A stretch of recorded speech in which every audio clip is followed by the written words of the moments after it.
ಪದೇ big boss ಮನೆಯಲ್ಲಿ ಬೇರೆಯವರನ್ನ target ಮಾಡಿ ಅವರಿಗೆ ನೋವು ಕೊಟ್ಟು ಅವರ ಕಣ್ಣಲ್ಲಿ ಕಣ್ಣೀರ್ ಹಾಕಿಸ್ತಾ ಇದ್ದಂತ ಅಶ್ವಿನಿ ಗೌಡ ಅವರ ಪಾಪದ ಕೊಡ ತುಂಬಿದೆ ಅನ್ಸುತ್ತೆ. ಇದೀಗ ಆ ಸರದಿ ಅಶ್ವಿನಿ ಗೌಡ ಅವರದ್ದು.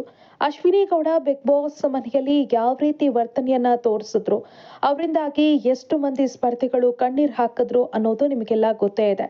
ಬಿಗ್ ಬಾಸ್ ಮನೆಯಲ್ಲಿ ನಾನಾಡಿದ್ದೆ ಆಟ, ನಾನ್ ಹೇಳಿದ್ದೆ ನಡಿಬೇಕು ಅನ್ನೋ ವರ್ತನೆಯನ್ನ ಅಶ್ವಿನಿ ಗೌಡ ತೋರಿಸ್ತಿದ್ದಾರೆ. ಬಿಗ್ ಬಾಸ್ ಮನೆಗೆ ಎಂಟ್ರಿ ಕೊಡೋದಕ್ಕೆ ಮುಂಚೆ ಸಾಕಷ್ಟು ಡೈಲಾಗ್ಗಳನ್ನ ಹೊಡಿತಾ ಇದ್ದಂತ ಅಶ್ವಿನಿ ಗೌಡ ಬಿಗ್ ಬಾಸ್ ಮನೆಯಲ್ಲಿ ಅದಕ್ಕೆ ವಿರುದ್ಧವಾದಂತ ವರ್ತನೆಯನ್ನ ತೋರಿಸ್ತಾ ಇದ್ದಾರೆ. ನಾನು ಕನ್ನಡ ಪರ ಹೋರಾಟಗಾರ್ತಿ, ಮಹಿಳಾ ಪರ ಹೋರಾಟಗಾರ್ತಿ, ಸಮಾಜಮುಖಿ ಕೆಲಸಗಳಲ್ಲಿ ತೊಡಗಿಸಿದ್ದೇನೆ ಅಂತ ಸಂದರ್ಶನಗಳಲ್ಲಿ ಬಿಲ್ಡಪ್ ಕೊಟ್ಟಿದ್ದಂತ ಅಶ್ವಿನಿ ಗೌಡ ತಾನು ರಿಯಲ್ ಆಗಿ ಏನು ಅನ್ನೋದನ್ನ ತಮ್ಮ ವ್ಯಕ್ತಿತ್ವದ ಮೂಲಕ ಬಿಗ್ ಬಾಸ್ ಮನೆಯಲ್ಲಿ ತೋರಿಸ್ತಿದ್ದಾರೆ. ನಿಜಕ್ಕೂ ಇವರು ಇಷ್ಟೇನಾ ಅಂತ ವೀಕ್ಷಕರೇ ಅವರನ್ನ ಜಡ್ಜ್ ಮಾಡುವ ಲೆವೆಲ್ಗೆ ಇಳಿದಿದ್ದಾರೆ ಅಶ್ವಿನಿ ಗೌಡ. ಇಲ್ಲೇ ಗೊತ್ತಾಗುತ್ತೆ ಅಶ್ವಿನಿ ಗೌಡ ಅವರಿಗೆ ವೀಕ್ಷಕರು ಯಾವ ರೀತಿ ಗೌರವವನ್ನ ಕೊಡ್ತಾರೆ ಅಂತ.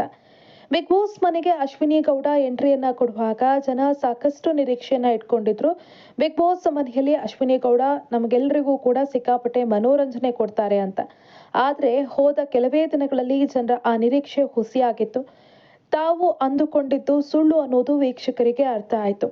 ಬಿಗ್ ಬಾಸ್ ಮನೆಯಲ್ಲಿ ಆರಂಭದಿಂದಲೂ ಕೂಡ ಕಿರಿಕ್ ಮಾಡ್ಕೊಂಡೇ ಬಂದವರು ಅಶ್ವಿನಿ ಗೌಡ. ಅದರಲ್ಲೂ ಕೂಡ ರಕ್ಷಿತಾ ಶೆಟ್ಟಿ ಅವರನ್ನ ಅವಮಾನಿಸಿ ಟಾರ್ಗೆಟ್ ಮಾಡಿ ಅವರಿಗೆ ಕೊಟ್ಟಂತಹ ನೋವು ಒಂದೆರಡಲ್ಲ.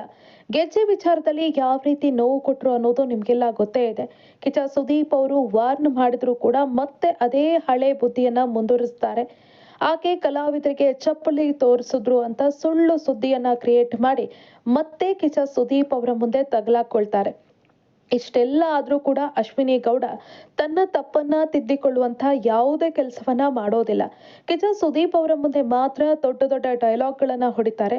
ಅಣ್ಣ, ನನ್ನಿಂದ ತಪ್ಪಾಗಿದೆ, ಇನ್ ಮುಂದೆ ಈ ರೀತಿಯಾದಂತಹ ತಪ್ಪುಗಳು ರಿಪೀಟ್ ಆಗಲ್ಲ, ನನ್ನ ತಪ್ಪುಗಳನ್ನ ಸರಿಪಡಿಸುವ ನಿಟ್ಟಿನಲ್ಲಿ ನಾನು ಎಲ್ಲಾ ರೀತಿಯಾದಂತಹ ಪ್ರಯತ್ನಗಳನ್ನ ಮಾಡ್ತಾ ಇದ್ದೀನಿ ಅಣ್ಣ, ಹೀಗೆ ದೊಡ್ಡ ದೊಡ್ಡ ಡೈಲಾಗ್ ಗಳನ್ನ ಹೊಡೆಯುವಂತ ಅಶ್ವಿನಿ ಗೌಡ ವೀಕ್ ಡೇಸ್ ಅಲ್ಲಿ ಅದಕ್ಕೆ ವಿರುದ್ಧವಾದಂತ ವರ್ತನೆಯನ್ನೇ ಬಿಗ್ ಬಾಸ್ ಮನೆಯಲ್ಲಿ ತೋರಿಸ್ತಿದ್ದಾರೆ. ಇನ್ನು ನಿನ್ನೆ ಬಿಗ್ ಬಾಸ್ ಮನೆಯಲ್ಲಿ ಏನೇನಾಯ್ತು ಅನ್ನೋದು ನಿಮ್ಗೆಲ್ಲ ಗೊತ್ತೇ ಇದೆ. ಪ್ರತಿ ಬಾರಿ ಕೆಲಸದ ವಿಚಾರ ಬಂದಾಗ ಮೈಗಳ್ಳಿ ಅಶ್ವಿನಿ ಗೌಡ ಅನ್ನೋದು ಎಲ್ರಿಗೂ ಕೂಡ ಗೊತ್ತೇ ಇದೆ. ಕೆಲಸದ ವಿಚಾರಕ್ಕೆ ಬಂದರೆ ಏನಾದ್ರೊಂದು ಡ್ರಾಮಾ ಮಾಡಿ ತಪ್ಪಿಸಿಕೊಳ್ಳುವಂತಹ ಕೆಲಸವನ್ನ ಮಾಡ್ತಾರೆ. ಇತ ಕಿಚನ್ಗೆ ಬಂದ್ರೆ ತಾನು ದೊಡ್ಡ ಬಾಸ್ ಅನ್ನೋ ರೀತಿ ವರ್ತನೆಯನ್ನ ತೋರಿಸ್ತಾರೆ. ರಕ್ಷಿತಾ ಅವರ ಕೈಯಲ್ಲಿ ಎಲ್ಲಾ ಕೆಲಸಗಳನ್ನ ಮಾಡಿಸೋದನ್ನ ಜಿಯೋ ಹಾಟ್ಸ್ಟಾರ್ ನ ಲೈವ್ ನಲ್ಲಿ ನೀವು ನೋಡಿದ್ರೆ ಗೊತ್ತಾಗತ್ತೆ ಯಾವ ರೀತಿ ರಕ್ಷಿತಾ ಅವರನ್ನ ತಮ್ಮ ಕೈಯಲ್ಲಿ ಬೇಕಾದ ಹಾಗೆ ಬಳಸ್ಕೊಳ್ತಾರೆ ಅಂತ. ಅಡುಗೆ ಮನೆಯಲ್ಲಿ ಅದು ಇದು ತೊಳಿ, ಅದನ್ನ ಹಾಗ್ ಮಾಡು ಹೀಗ್ ಮಾಡು ಅಂತ ತಾನು ಮಾಡ್ಬೇಕಾದಂತಹ ಎಲ್ಲ ಕೆಲಸಗಳನ್ನ ರಕ್ಷಿತಾ ಅವರ ಕೈಯಲ್ಲಿ ನೈಸ್ ಆಗಿ ಮಾಡಿಸ್ಕೊಂಡು ಬಳಿಕ ಅವರಿಗೆ ಬೆನ್ನಿಗೆ ಚೂರಿ ಹಾಕುವಂತ ಕೆಲಸವನ್ನ ಅಶ್ವಿನಿ ಗೌಡ ಆರಂಭದಿಂದಲೂ ಕೂಡ ಮಾಡ್ತಾನೆ ಬಂದಿದ್ದಾರೆ. ಅಶ್ವಿನಿ ಗೌಡ ಇಂಥ ವರ್ತನೆಯ ಬಗ್ಗೆ ಸ್ಪರ್ಧಿಗಳೇ ಬೇಸತ್ತು ಹೋಗಿದ್ದಾರೆ. ಅದರಲ್ಲೂ ಕೂಡ ಕ್ಯಾಪ್ಟನ್ ರಘು ಅವರಿಗೆ ಅಶ್ವಿನಿ ಅವರ ವರ್ತನೆ ಸಾಕು ಮಾಡಿಸ್ಬಿಟ್ಟಿದೆ. ಹಾಗಾಗಿ ನಿನ್ನೆ ಅಶ್ವಿನಿ ಅವರ ವಿರುದ್ಧ ಕ್ಯಾಪ್ಟನ್ ರಘು ರೊಚ್ಚಿಗೆದ್ದಿದ್ರು.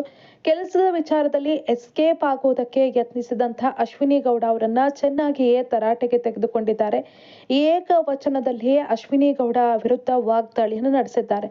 ಈ ವೇಳೆ ರೊಚ್ಚಿಗೆದ್ದಂತಹ ಅಶ್ವಿನಿ ಗೌಡ, ನನಗೆ ಗೌರವ ಕೊಡಲ್ಲ, ನನ್ನನ್ನು ಅಶ್ವಿನಿ ಅಂತ ಕರಿಬಾರ್ದು, ಅಶ್ವಿನಿ ಅವರೇ ಕರಿಬೇಕು ಅಥವಾ ಅಶ್ವಿನಿ ಗೌಡ ಅವರೇ ಅಂತಲೇ ಕರಿಬೇಕು, ಆದ್ರೆ ನೀವು ನನ್ನನ್ನು ಏಕವಚನದಲ್ಲಿ ಮಾತನಾಡಿಸಿದ್ದೀರಾ, ನನಗೆ ಅವಮಾನ ಆದಂತಹ ಜಾಗದಲ್ಲಿ ನಾನು ಒಂದು ನಿಮಿಷ ಕೂಡ ಇರೋದಿಲ್ಲ ಅಂತ ಹೈ ಡ್ರಾಮಾವನ್ನೇ ಸೃಷ್ಟಿ ಮಾಡ್ತಾರೆ. ಬಾಗಿಲ ಬಳಿ ಹೋಗಿ ನನ್ನನ್ನು ಈಗಲೇ ಕಳುಹಿಸಿ ಬಿಗ್ ಬಾಸ್ ಅಂತ ಆಕ್ರೋಶವನ್ನ ಹೊರಹಾಕ್ತಾರೆ. ಈ ಸಂದರ್ಭದಲ್ಲಿ ಒಂದೆರಡು ಮಂದಿಯಷ್ಟೇ ಅಶ್ವಿನಿ ಗೌಡ ಅವರನ್ನ ತಡೆಯುವ ಪ್ರಯತ್ನ ಮಾಡಿದ್ರೆ ಬಹುತೇಕರು ಇದು ಹೀಗೆ ಆಗ್ಬೇಕು, ಚೆನ್ನಾಗೇ ಆಗಿದೆ ಅನ್ನೋ ರೀತಿಯಲ್ಲಿ ಅದನ್ನ ನೋಡ್ತಲೇ ನಿಂತಿದ್ರು, ಮಜಾ ತೆಗೋತಾನೆ ಇದ್ರು. ನಮಗೆ ಇವರು ಈ ಹಿಂದೆ ಸಾಕಷ್ಟು ನೋವು ಕೊಟ್ಟಿದ್ದಾರೆ, ಈಗ ಅವರ ಸರದಿ ಅನುಭವಿಸ್ಲಿ ಅನ್ನೋ ರೀತಿಯಲ್ಲಿ ಎಲ್ಲರೂ ಕೂಡ ಸುಮ್ಮನೆ ನೋಡ್ತಾನೆ ನಿಂತಿದ್ರು. ಇನ್ನು ಮಜಾ ಅನ್ಸಿದ್ದು, ಪ್ರತಿ ಬಾರಿ ಮೇಡಮ್ ಅಂತ ಅಶ್ವಿನಿ ಗೌಡ ಅವರ ಸುತ್ತಲೂ ಸುತ್ತಾ ಇದ್ದಂತಹ ಧ್ರುವಂತ್ ಅವರು ಈ ಒಂದು ಇನ್ಸಿಡೆಂಟ್ ಅನ್ನ ಚೆನ್ನಾಗಿ ಎಂಜಾಯ್ ಮಾಡಿದ್ರು.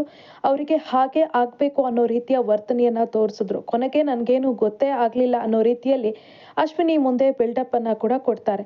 ಇದರಲ್ಲೇ ಗೊತ್ತಾಗುತ್ತೆ ಅಶ್ವಿನಿ ಗೌಡ ಅವರಿಗೆ ಎಷ್ಟು ಜನ ಸಪೋರ್ಟ್ಗೆ ಇದ್ದಾರೆ ಅಂತ. ಇಷ್ಟೆಲ್ಲ ಆದ್ರೂ ಕೂಡ ಈ ಸಂದರ್ಭದಲ್ಲಿ ರಕ್ಷಿತಾ ಅವರು ತೋರಿಸಿದಂತಹ ಆ ಒಂದು ವರ್ತನೆ ಎಲ್ಲರ ಮನಸ್ಸನ್ನ ಗೆದ್ದಿದೆ. ರಕ್ಷಿತಾ ಅವರಿಗೆ ಎಷ್ಟರ ಮಟ್ಟಿಗೆ ಅಶ್ವಿನಿ ಗೌಡ ಅವರು ಅವಮಾನ ಮಾಡಿದ್ರು ಅನ್ನೋದು ನಿಮಗೆಲ್ಲ ಗೊತ್ತೇ ಇದೆ. ಹಾಗೆ ನೋಡಿದ್ರೆ ಬಿಗ್ ಬಾಸ್ ಮನೆಯಲ್ಲಿ ಅತಿ ಹೆಚ್ಚು ಅಶ್ವಿನಿ ಗೌಡ ಅವರಿಂದ ಅವಮಾನ ಮಾಡಿಸ್ಕೊಂಡವರು ರಕ್ಷಿತಾ ಶೆಟ್ಟಿ. ಪದೇ ಪದೇ ಒಂದಿಲ್ಲ ಒಂದು ಕಾರಣಕ್ಕೆ ಟಾರ್ಗೆಟ್ ಮಾಡ್ತಲೇ ಇದ್ರು ಅಶ್ವಿನಿ ರಕ್ಷಿತಾ ಅವರನ್ನ. ಆದ್ರೆ ಅವರು ಊಟ ಬಿಟ್ಟು ಬಿಗ್ ಬಾಸ್ ಮನೆಯಲ್ಲಿ ಕೂತಂತಹ ಸಂದರ್ಭದಲ್ಲಿ ಅವರನ್ನ ಕರೆಯೋದಕ್ಕೆ ಯಾರು ಕೂಡ ಅಷ್ಟೊಂದು ಇಂಟ್ರೆಸ್ಟ್ ಅನ್ನ ತೋರಿಸೋದಿಲ್ಲ. ರಘು ಅವರಿಗೆ ಒಂದಿಬ್ರು ಹೇಳಿದ್ದೆ ಹೊರತಾಗಿ ಯಾರು ಕೂಡ ಒತ್ತಾಯಪೂರ್ವಕವಾಗಿ ಅವರನ್ನ ಊಟಕ್ಕೆ ಕರೀರಿ ಅಂತ ರಘು ಅವರಿಗೆ ಹೇಳುವಂತಹ ಪ್ರಯತ್ನವನ್ನ ಮಾಡೋದಿಲ್ಲ. ಆದ್ರೆ ರಕ್ಷಿತಾ ಶೆಟ್ಟಿ ಬಂದು ಸಾಕಷ್ಟು ರಿಕ್ವೆಸ್ಟ್ ಮಾಡ್ಕೊಳ್ತಾರೆ.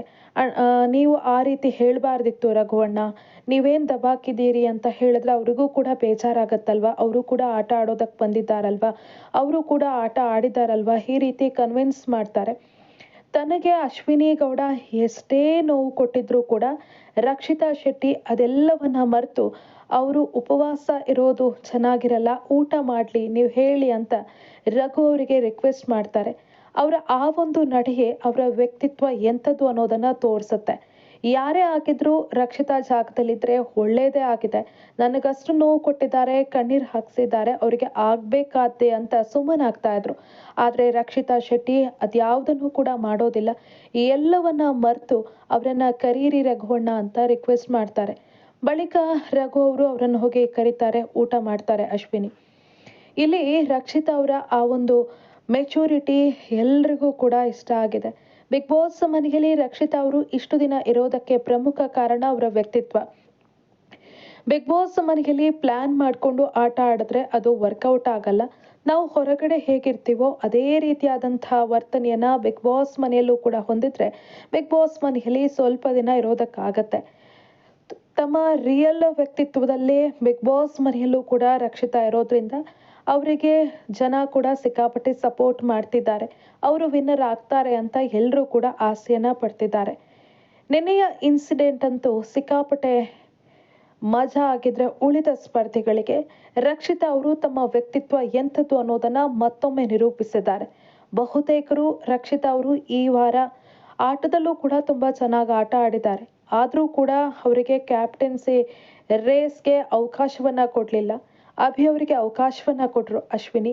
ಪದೇ ಪದೇ ತನ್ನ ಬೆನ್ನಿಗೆ ಚೂರಿ ಹಾಕುವಂತಹ ಕೆಲಸವನ್ನ ಮಾಡಿದ್ರು ಕೂಡ ರಕ್ಷಿತಾ ಅವರು ಅಶ್ವಿನಿ ಅವರಿಗೆ ಒಳ್ಳೆಯದನ್ನೇ ಬಯಸಿದ್ದಾರೆ. ಬಿಗ್ ಬಾಸ್ ಮನೆಯಲ್ಲಿ ರಕ್ಷಿತಾಗೆ ಅನ್ಯಾಯ ಆದ್ರೂ ಕೂಡ ಜನ ಯಾವತ್ತಿಗೂ ಕೂಡ ಅವರನ್ನ ಕೈ ಬಿಡಲ್ಲ. ಜನರ ಓಟೆ ಅವರನ್ನ ಕೊನೆ ತನಕ ಗೆಲ್ಲುವ ಹಾಗೆ ಮಾಡತ್ತೆ ಅಂತ ಸಾಕಷ್ಟು ಜನ ತಮ್ಮ ಅನಿಸಿಕೆಗಳನ್ನ ವ್ಯಕ್ತಪಡಿಸ್ತಿದ್ದಾರೆ. ಸೊ ಏನಾಗತ್ತೆ ಅನ್ನೋದನ್ನ ಕಾದ್ ನೋಡೋಣ.